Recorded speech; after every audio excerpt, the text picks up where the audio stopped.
Now, the most accurate weather team in Florida, ABC Action Weather.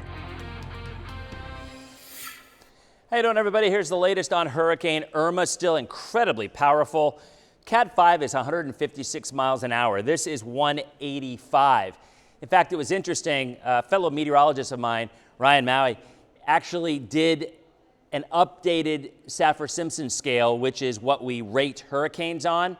And he actually said that there was all that buzz going on, remember, before this storm happened, about it could be a Cat 6.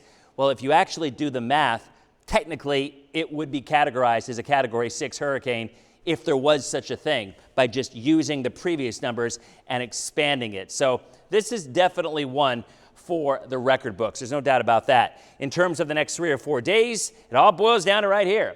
At that point, it's going to make a turn.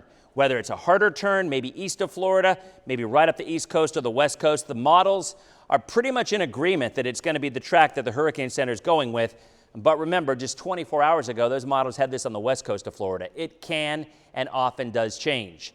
As long as our entire area is in this gray area, we can't completely write this off. I mean, sure, we feel better about it now than we did yesterday. The track isn't over us.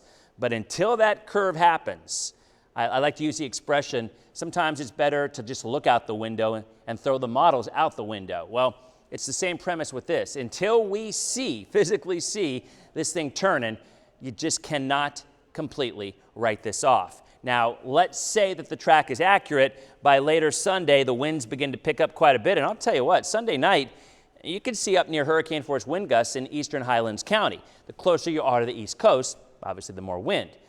But if the track shifts a little bit closer to us, then some of those heavier winds could get across the rest of the Bay Area. And it'll continue through mid-morning on Monday, and then I think taper off by later afternoon on Sunday. Rainfall totals obviously highest over on the east side of the state, lower along the coast. Updates 24/7 online and on your ABC Action News station.